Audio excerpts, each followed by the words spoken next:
Hi, I'm Shaken Gaming. I keep getting questions about simple game mechanics over and over again. This puzzles me, so now I've decided to make a game mechanic explanation series of videos that even Old Loor can understand. In this video, I'll talk about potency versus tenacity, and I'll talk about speed, keeping it simple, relatively, and then I will explain other game mechanics in the following videos to not make it too long to understand and to comprehend. So here we go. Potency versus tenacity, number 1. What potency versus tenacity does is determine the chance that an opponent whom you are trying to either remove turn meter from, remove a buff from, or debuff the opponent, determine the chance that it will land. That's basically what tenacity and potency is about, nothing else. Potency is only for the character that tries to inflict the debuff, remove the buff, or remove turn meter from the opponent. And tenacity is the opponent you're hitting, the defense versus your potency. The chance that the opponent will resist is tenacity minus potency equals the chance opponent will resist, nothing else. Quite simple. In this example, I've taken Mordoom and Kiri. Mordoom has a potency base of 25%. Kiri's base tenacity is 36%. You take those two from each other.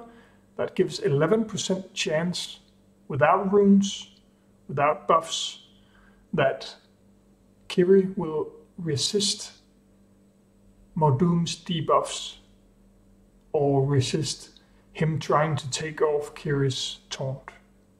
11% chance. That's very low. What happens if tenacity is below the potency? That's the next example. Let's say Mordoom's got some potency runes, so his potency is now 37. Kiri's is still 36. That gives Kiri 0% chance to resist Mordoom's debuffs or attempt to remove taunt. Lastly, we have a rather high tenacity Kiri and base potency Mordoom.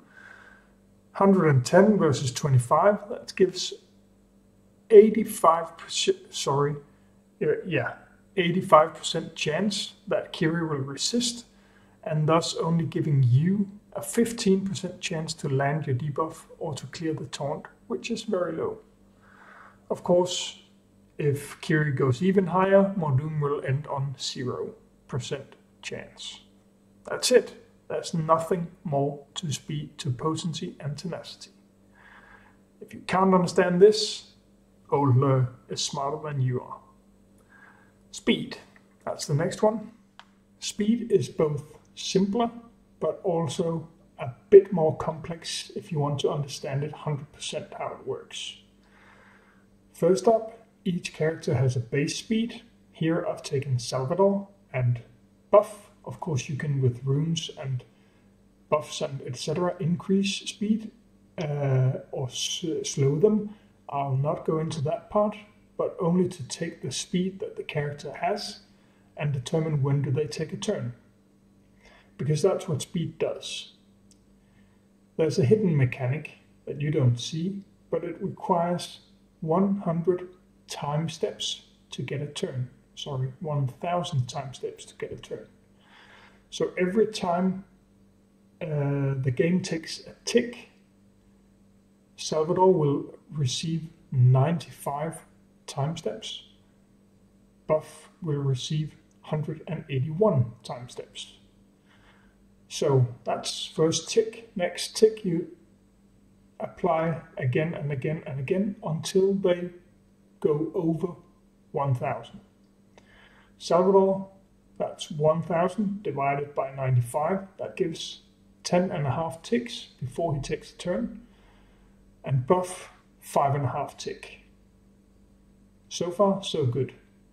Next slide, and the last one, to keep it simple, is a bit more complicated. But 10.5, 5.5. So, last slide, keep with me. It's not over yet. Here comes the bit complicated part, but it's only to explain when they get second and third turn. First up, the game only operates in full ticks. So Salvador needs 11 ticks and buff needs 6 ticks before they take their turn. Excessive time steps above 1000 will be preserved to the next measurement of when they take a turn. So Salvador, he ends on 1045 time steps. He then loses 1000 because he takes a turn. And thus his next turn, he only needs 1000 minus 45 time steps before he can take his next turn. Divided with 95 gives 10.05. That's his second turn after the first one. Buff, I'll not go over all of it, but he takes 6 ticks.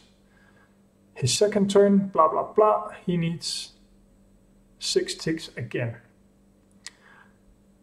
Going over it quickly, Buff's third turn, he only needs 5 ticks because he starts with 172 from the previous turn he took a turn. So he ends on 17 ticks, in-game ticks that you don't see. After 17 in-game ticks, he takes his third turn. Salvador's second turn is after 11 plus 11 ticks. That's 22. So you can see Buff takes his third turn way before Salvador takes his second. That's just to give you an understanding of how it works. That's it. Rewind if you didn't understand everything about speed. If you did, click subscribe, hit notifications so you get the next OP video about game mechanics that are so simple that Old Loor can understand them. If you didn't, rewind. Don't click notifications, please. Or subscribe until you understand it. Have a nice day.